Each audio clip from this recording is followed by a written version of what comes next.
கார்த்திகை தீபம் சீரியல்ல இன்னைக்கு என்ன நடக்க போகுதுன்னு பார்க்கலாம். வாங்க வீடியோக்குள்ள போலாம். புடவைக்காரரும் புடவை கொண்டு வந்திருக்காங்க. வீட்டில் இருக்கிற அத்தனை பேரும் பார்த்து விரும்பி எடுத்துட்டு இருக்காங்க. அப்போ மயில் பார்த்துட்டு, ஐயோ என்னது இந்த புடவையெல்லாம் நாளைக்கு வரைக்கும் நீங்கள் பார்த்து பார்த்து செலெக்ஷன் பண்ணுவீங்களாட்டு இருக்குது. எனக்கு இப்போ வரைக்கும் இதுக்கு டைம் இல்லைப்பா, நான் போய் சர்பத் குடிச்சிட்டு வரேன்னு சொல்லிட்டு போகும்போது கரெக்டாக பாட்டி ஃபோன் பண்ணிடுறாங்க. பாட்டி நமக்கு எதுக்கு இப்போ ஃபோன் பண்ணுறாங்க, சரி இங்கே பேசினா பிரச்சனை ஆகிடும், வெளியில் போய் பேசிக்கலான்ட்டு மயில் ஃபோன் எடுத்துகிட்டு வெளியில் வராங்க. என்ன பாட்டி இந்த நேரத்தில் எனக்கு ஃபோன் பண்ணியிருக்கீங்கன்னு மயில் கேட்குறாங்க. உங்ககிட்ட ஒரு முக்கியமான விஷயம் பேசணும்ப்பா, நான் முருகன் கோயில் இருக்கேன் அங்க வாங்குறாங்க.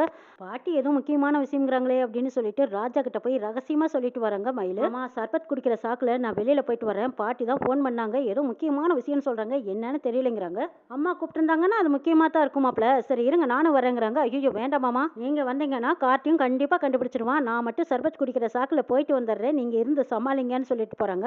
அட ஆமா மாப்ள, அதையும் நான் புரிஞ்சுக்கல, சரி சரி நீங்க மட்டும் போயிட்டு வாங்க, சீக்கிரம் வாங்கன்னு சொல்லி அனுப்புறாங்க ராஜா. கார்த்தி மயில்கிட்ட எங்க போறீங்கன்னு கேக்குறாங்க. ஏப்பா நான் தான் புடவை எடுக்கிறத பார்த்து சலிச்சு போயிட்டேன், என்னால் நிற்க முடியாதுப்பா, நான் போய் அதான் சர்பத் குடிச்சிட்டு வரலான் இருக்கேன், கம்பெனி கொடுக்க நீ வருவியான்னு கேட்டால் நீ வரமாட்டேன்னு தான் சொல்லுவேன், அதனால் நான் மட்டும் போயிட்டு வரேன் நைஸாக நழுவிட்டு போகிறாங்க மயில் வாகனம். மயில் வாகனம் போகும்போது சாமுண்டீஸ்வரி எதிர வராங்க. ஐயோ அத்தை வராங்களே, இவங்க கிட்ட எப்படி சமாளிக்கிறது, பெரிய அம்மகன்ட்ட நேரில் வந்து நிற்கிது, சமாளிச்சு தானே ஆகணும் அப்படின்னு சொல்லிட்டு நின்றுட்டு இருக்கும்போது சாமுண்டீஸ்வரி வந்து எங்கே மாப்பிள்ள போகிறீங்கிறாங்க. எனக்கு கொஞ்சம் வெளியில் கொஞ்சம் வேலை இருக்குது, நான் பார்த்துட்டு வந்துடுறேங்கிறாங்க. ஓ உங்களுக்கு வேலையா, சரி சரி பார்த்துட்டு வாங்கன்ட்டு போகிறாங்க சாமுண்டீஸ்வரி. அப்போ அட தப்பிச்சமுடா சாமி, தப்பிச்சம் பழிச்சன்னு போகிறாங்க மயில் வாகனம். சாமுண்டீஸ்வரி போனதையும் புடவைகளை ஒவ்வொன்றா பார்க்குறாங்க. கடையில் கிடைக்கிற மாதிரியே இங்கேயும் கிடைக்குமாங்கிறாங்க. நிறைய லேட்டஸ்ட் வேலையெல்லாம் கொண்டு வந்திருக்கேன் பாருங்கம்மாங்கிறாங்க.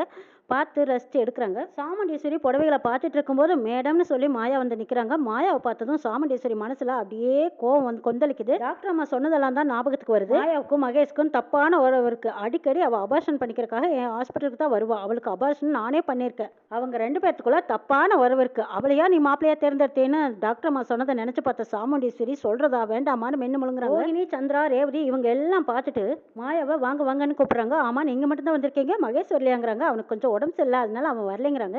என்னங்க நீங்க, கல்யாணத்துக்கு ட்ரெஸ் எடுக்க போறோம், மாப்பிள்ளை வராம எப்படிங்கிறாங்க சந்திரா.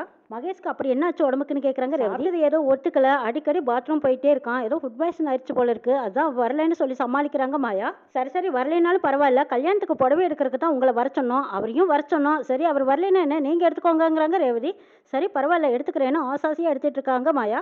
சாமுண்டீஸ்வரி மாயாவை விரைச்சு பார்க்குறாங்க. அடி வெக்கங்கட்டவளே, உனக்கெல்லாம் ட்ரெஸ் ஒரு கேடா, எப்படியெல்லாம் அசிங்கமான உறவு வச்சுட்டு இப்படி எல்லாரும் முன்னாடியும் நல்லவ மாதிரி நாடகம் ஆடுறாளேச்சே, எனக்கு வர்ற கோபத்துக்கும் ஆத்திரத்துக்கும் போன வேகத்தில் துப்பைக்கு எடுத்து சுட்டு தள்ளணும்னு தோணுது. இருக்கட்டும், இந்த சாமுண்டீஸ்வரி யாருன்னு இன்னும் கொஞ்ச நாளையில் உனக்கு காட்ட போறேன் பாருன்னு நினச்சிட்டு இருக்காங்க சாமுண்டீஸ்வரி. மயில் வாங்கணும் கோயிலில் போய் பாட்டியை பார்க்குறாங்க. பாட்டியேன்னு போகிறாங்க. அடடா வாப்பா வாங்குறாங்க. ஆமாம் எதுக்கு இவ்வளோ அவசரமாக நீ வர சொன்னீங்கன்னு கேட்குறாங்க மயில் வாங்கணும். அதுவாப்பா என் பேத்தி ரேவதிக்கும் என் பேரன் கார்த்திக்கும் கல்யாணம் நடக்கணும், என் அப்பா முருகன் சொன்னான்னு சொன்னேன்ல. பாட்டி இதை தான் நீங்கள் அடிக்கடி சொல்கிறீங்களே, இப்போ என்னன்னு கேட்குறாங்க. ஆமாப்பா சொல்லத்தான் செய்வேன், நடக்கிறதானே சொல்லுவேன், பொண்ணுக்கு எப்பவுமே மாப்பிள்ளை வீட்டில் தானே முகூர்த்த புடவை எடுத்து கொடுப்பாங்க. ஆமா பாட்டி அதுக்கு என்னப்பா அப்படின்னு கேட்குறாங்க மயில். அதான்ப்பா இப்போ என் பேத்திக்கு முகூர்த்த புடவை நான் எடுத்து கொடுக்குறேன், எப்படியாவது இது என் பேத்திக்கிட்ட நீ தான் கொண்டு சேர்த்துணுங்கிறாங்க. பாட்டி என்ன பாட்டி இது இவ்வளோ வசால்ட்டா சொல்கிறீங்களே, இது எப்படி நான் கொடுப்பேங்கிறாங்க. அட ஏப்பா முடியாது, வயசான நானே ரேவதிக்கு நிச்சயதார்த்த புடவையை என் கையால் நான் கொடுத்த புடவையை தான் ரேவதி கட்டினா. நிச்சயதார்த்த அன்னைக்கு ரேவதி நான் கொடுத்த புடவையை தானே கட்டினா, வயசான என்னால் முடியும் போது ஏப்பா அதே வீட்டில் இருக்கிற உன்னால ஏன் முடியாது, என்னால் முடியும்ப்பா, எப்படியாவது இந்த புடவையை கொண்டு போய் ரேவதி கிட்ட சேர்த்து முகூர்த்த தண்ணிக்கை கட்டிக்குவான்னு சொல்றாங்க பாட்டி. ஐயோ நீங்க சொல்றதெல்லாம் எனக்கு புரியுது, ஆனா என்னோட பொசிஷன் அங்க எப்படி இருக்குன்னு உங்களுக்கு புரியுமாங்கிறாங்க. என்னப்பா இது புதுசா தெரிஞ்சுக்கிறதுக்கு என்ன இருக்கு, நீ அந்த வீட்டோட மூத்த மாப்பிள்ளை, உனக்கு இருக்கிற மரியாதை மதிப்பும் எனக்கு தெரியாதா என்ன, நீ அந்த வீட்டோட மாப்பிள்ளைங்கிறது எனக்கு நல்லா தெரியுங்கிறாங்க. ஐயோ பாட்டி அந்த வீட்டை பொறுத்த வரைக்கும் நான் ஒரு பீஸ் போன பல்ப்புங்கிறாங்க மயில். அங்கே நான் என்ன சொன்னாலும் அந்த வீட்டு பொம்பளைங்க யாரும் என்னை கேட்கவும் மாட்டாங்க, சட்டம் பண்ணிக்கவும் மாட்டாங்க. பேரன் தான் கார்த்தின்னு தெரிஞ்சும் கூட யாருக்கிட்டையும் சொல்லக்கூடாதுன்னு எனக்கு வாய்க்கு போட்டு போட்டு வச்சிருக்காரு. இப்படி இருக்கும்போது நான் யார்கிட்ட போய் என்ன சொல்ல முடியும் சொல்லுங்க பார்க்கலான்னு கேட்குறாங்க மயில். எப்பா உனக்கு யார் நேரடியாக இந்த புடவையை கொடுக்க சொன்னா, ஏதாவது திருட்டுத்தனா தில்லுமுள்ளு பண்ணுங்கிறாங்க பாட்டி. என்னப்பா இது இதுக்கே இப்படி யோசிக்கிறியே, அப்புறம் உனக்கு எப்படி 1000 ஏக்கரா நிலம் கிடைக்கும், நாட்டாமைங்கிற பதவி கிடைக்கும், இதை வேற சொல்லிட்டீங்களா பாட்டி. சரி கொடுங்க, இந்த புடவையை என்னால் கொண்டு சேர்த்த முடியாதா என்ன, இங்க பாருங்க இப்போ பாட்டி சொல்லிட்டீங்க, இந்த மயில் வாங்கினா செய்ய போறான், நீங்க சொன்னீங்க நான் செய்யறேன், போயிட்டு வரேன் பாட்டின்ட்டு போறாங்க. புடவையை என் பேத்திக்கிட்ட கொண்டு சேர்த்திருக்கு, இவங்ககிட்ட என்னெல்லாம் சொல்ல வேண்டியதா இருக்கு, சரி எப்படியோ என் பேத்திக்கிட்ட இந்த புடவையை கொண்டு சேர்த்திட்டானா போதும்னு நினைச்சுக்கிறாங்க. மயில் வாங்கணும் பையன் கைமா வந்து நிக்கிறாங்க. கார்த்தி என்ன பையன்னு கேட்கறாங்க. இதுவா இது ஸ்நாக்ஸுங்கிறாங்க. எங்க சர்பத் குடிக்கிறேன்னு தானே போனீங்க, இது என்ன கையில ஸ்நாக்ஸ், அவருக்குன்னு ஒரு அபிப்பிராயம் இருக்குன்னு சொல்லியிருக்கோம்ல, அப்படி இருக்க இதையெல்லாம் நீ நோண்டி நோண்டி கேட்க கூடாது, இது என்னோட ஐட்டம், இதையெல்லாம் நீ தெரிஞ்சுக்க கூடாதுங்கிறாங்க. ரொம்ப விவரமா பேசுற நினைப்புங்கிறாங்க கார்த்தி. ஆமாப்பா அப்பப்போ உள்ளுக்குள்ள இருக்கு, வெளியே எப்போவாவது என்னைக்காவது ஒரு நாள் வரும் அப்படின்னு சொல்லிட்டு ராஜாவை பார்த்து கண்ணடிக்கிறாங்க. ராஜாவும் வெளியில வராங்க. ராஜாவும் மயிலும் ரகசியமா பேசிக்கிறாங்க. எங்க அம்மா எதுக்கு கூப்பிட்டாங்கன்னு கேக்குறாங்க. இந்த புடவையை கொடுக்குறோங்கிறாங்க. எது புடவையா? எனக்கு ஒன்றும் புரியல, விவரமா சொல்லுங்கன்னு கேக்குறாங்க ராஜா. ஆமா, கார்த்திக்கும் ரேவதிக்கும் கல்யாணம் பண்ணி வைக்கலான்னு நாம எப்படி முடிவு பண்ணுமோ அதே மாதிரி உங்க அம்மாவும் அதே மாதிரி தான் ஆசையோடு இருக்காங்க. கார்த்திக்கும் ரேவதிக்கும் கல்யாணம் பண்ணி வைக்கணுங்கிற ஆசையில தான் இப்போ ரேவதிக்கு புடவையை எடுத்து கொடுத்துருக்காங்க. அந்த புடவையை எப்படியாவது கொண்டு போய் ரேவதி கிட்ட சேர்த்துன்னு எங்கிட்ட கொடுத்துருக்காங்க. உங்க அம்மா ஆசைப்பட்டபடியே இந்த புடவையை ரேவதி கிட்ட நம்ம எப்படி ரேவதி கிட்ட கொடுக்கறது தான் எனக்கு ஒன்றும் புரியலைங்கிறாங்க. இதுல என்ன மாப்பிள்ளை டவுட்டு? இந்த புடவை எப்படி நேரம் நம்ம வீடு வந்து சேர்ந்ததோ அதே மாதிரி ரேவதி கிட்டையும் போய் சேர்ந்துடுங்கிறாங்க. ஆமா, இது தானா கால் மறைச்சு வந்ததுன்னு நினைச்சிங்களா? இதை கொண்டு வந்து சேர்த்துருக்கேன். எப்படிடா கொண்டு வந்தோம்? இதுக்கு என்ன காரணம் சொல்றதுன்னு எனக்கு தெரியல. இதை எப்படி திரும்பவும் ரேவதி கிட்ட கொடுக்கறதுன்னு எனக்கு ஒன்றும் புரியல. இதுக்கு ஐடியா கொடுக்க சொன்னா இது தானே போய் சேருன்னு வேற நீங்க சொல்லிட்டு இருக்கீங்க. எனக்கு ஒன்றும் புரியல போங்கிறாங்க. மாப்பிள்ள, ஒரு ஐடியா இருக்கு. இந்த புடவைய அந்த புடவைக்குள்ள கலந்து இந்த புடவை தான் உனக்கு நல்லா இருக்கு ரேவதின்னு நீங்களும் சொல்லுங்க, நானும் சொல்றேன். நம்ம சொன்னோம்னா நிச்சயமா ரேவதி கேட்பாங்கிறாங்க. ஆமா மாமா, சரி, எப்படியோ இந்த புடவையை கொண்டு போய் அந்த புடவையோட கலந்துடலான்னு ரெண்டு பேரும் ஐடியாவோட போறாங்க. என்ன சுவாதி, இன்னும் புடவை எடுத்து முடிக்கலையாங்கிறாங்க. இல்ல மாமா, கலர் பிடிச்சிருந்தா புடவை பிடிக்கல, டிசைன் பிடிச்சிருந்தா புடவை கலர் பிடிக்கல, என்ன பண்றதுனே தெரியல, நாங்களும் அப்பா பிடிச்சு பார்த்துட்டே இருக்கோங்கிறாங்க. ரேவதிக்கு நானே முகூர்த்த புடவையை செலக்ட் பண்ணி தரேன், யாரும் என்ன தவறா நினைச்சிடாதீங்கிறாங்க. ஏங்க, உங்களுக்கு வேஷ்டி சட்டையே ஒழுங்கா செலக்ட் பண்ண தெரியாது, இதுல முகூர்த்த புடவை வேற செலக்ட் பண்ணிடுறீங்களா அப்படின்னு கேட்கறாங்க. எல்லாத்துக்கும் பிடிச்ச மாதிரி ஒரு சாரியை செலக்ட் பண்ணுங்க, அப்ப உங்க திறமை என்னங்கிறத நாங்க ஒத்துக்கிறோம்னு சொல்றாங்க துர்கா. ஏப்பா, என்னோட திறமைக்கு சவாலா இப்ப பாரு அப்படின்னு சொல்லிட்டு மயில் வாங்கணும் அவங்க கையில வச்சிருக்கிற புடவையை அங்கிருந்து எடுத்த மாதிரி எடுத்து கொடுக்குறாங்க. மாயா பார்த்துக்கிட்டே இருக்காங்க. இந்த லூசு பையன் செலக்ட் பண்ணி கொடுக்கறதா என்னோட மகேஷோட பொண்டாட்டி கட்டணும், கூடவே கூடாது, ஏதாவது ஒரு சொற்பல் காரணம் சொல்லி அந்த புடவைய வேண்டான்னு ஒதுக்கிடணும்னு நினைக்கிறாங்க மாயா. மயில் வாங்கணும் அவங்க கையில வச்சிருந்த புடவை, பாட்டி கொடுத்த புடவைய ரேவதி இந்த புடவை எப்படி இருக்கா மாமா, செலக்ஷன் பண்ணியிருக்கேன் பாரு, நல்லா இருக்கான்னு கொடுக்குறாங்க. ரேவதி ஆசாசியா அந்த புடவையை வாங்கி பார்த்துட்டு இருக்கும்போது மாயா எப்படியாவது இதை வேண்டான்னு தவிர்க்கணுமே, என்ன செய்யலான்னு பார்த்துட்டு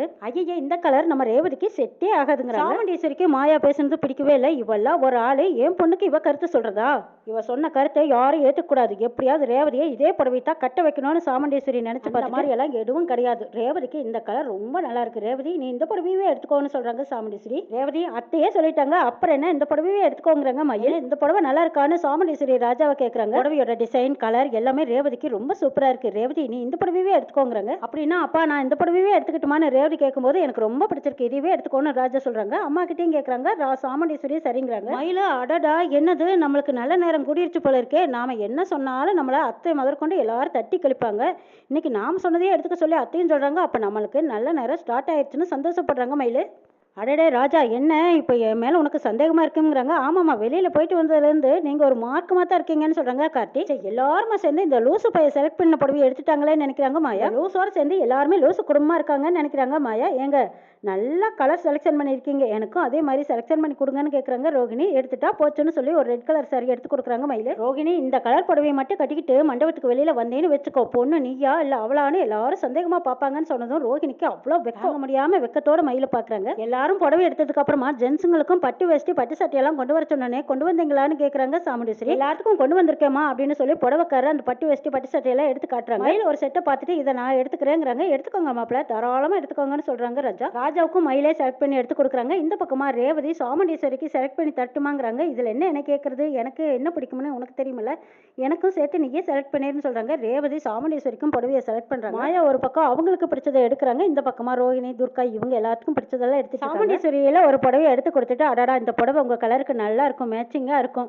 இந்த புடவையை நீங்கள் கட்டினீங்கன்னா 10 வயசு குறைஞ்ச மாதிரி இருக்குன்னு சொல்கிறாங்க துர்கா. என்னடி எல்லாருமா சேர்ந்து கிண்டல் பண்ணுறீங்களான்னு கேட்குறாங்க. ஐயோ அப்படியெல்லாம் இல்லைம்மா, இந்த புடவையை கட்டிக்கிட்டீங்கன்னா சின்ன பொண்ணு மாதிரி இருப்பீங்க, ஏற்கனவே சின்ன பொண்ணாக தான் இருக்கீங்க, சின்ன பொண்ணாட்டவே தான் தெரிவிங்கிறாங்க. மாமா நீங்க உண்மையை சொல்லுங்க, அத்தை இன்னும் சின்ன பொண்ணாவா இருக்காங்கன்னு கேட்குறாங்க. அட என்ன மாப்பிள்ள நீங்க, நான் இன்னும் எங்க இருக்கும்போது அவளை சின்ன பொண்ணுன்னு சொல்றதுல தப்பு இல்லையேங்கிறாங்க ராஜா. அப்பா குடும்பமா சேர்ந்து கும்மி அடிக்குது, எப்படியாவது இந்த விஷயத்துல இருந்து இந்த மயிலை காப்பாற்ற முருகான்னு வேண்டிக்கிறாங்க. வயசானவங்க கட்டுற மாதிரி ஒரு புடவை ஒன்று எடுக்கிறாங்க. அது யாருக்குன்னு கேட்கறாங்க சாமுண்டீஸ்வரி. இந்த புடவை என்னோட ஃப்ரெண்டோட அம்மாவுக்குன்னு சொல்லி சமாளிக்கிறாங்க ரேவதி. கார்த்தியோட அம்மாவுக்காக எடுத்து வச்சிருக்கிற புடவையை யாருக்கும் தெரியாம மறைச்சு வச்சிருக்காங்க ரேவதி. சாமுண்டீஸ்வரியா கார்த்தியும் ஒரு பட்டு வேஷ்டி பட்டு சட்டை எடுத்துக்கோங்கிறாங்க. சந்திராவுக்கு இது பிடிக்காம, அக்கா என்ன நினைச்சிட்டு இருக்க, அவன் நம்ம வீட்டு டிரைவர் கலை எதுக்கு பட்டு வேஷ்டி பட்டு சட்டை, சாதா துணி எடுத்து கொடுத்தா பத்தாதாங்க, அவன் நம்ம வீட்டு டிரைவர் பட்டு வேஷ்டி பட்டு சட்டை கட்டுட்டேங்கிறாங்க. அக்கா சாதாரண ட்ரெஸ் எடுத்து கொடுத்தா பத்தாதா, அவனுக்கு எதுக்கு பட்டு வேஷ்டி பட்டு சட்டை, அவன் டிரைவர் மட்டும் இல்ல நம்ம வீட்டுல ஒருத்தன்னு சொல்றாங்க சாமுண்டீஸ்வரி. நம்ம வீட்டுல ஒருத்த மட்டும் இல்ல நம்ம குடும்பத்துல ஒருத்தன்னு குட்டை உடைக்கிறாங்க ராஜா.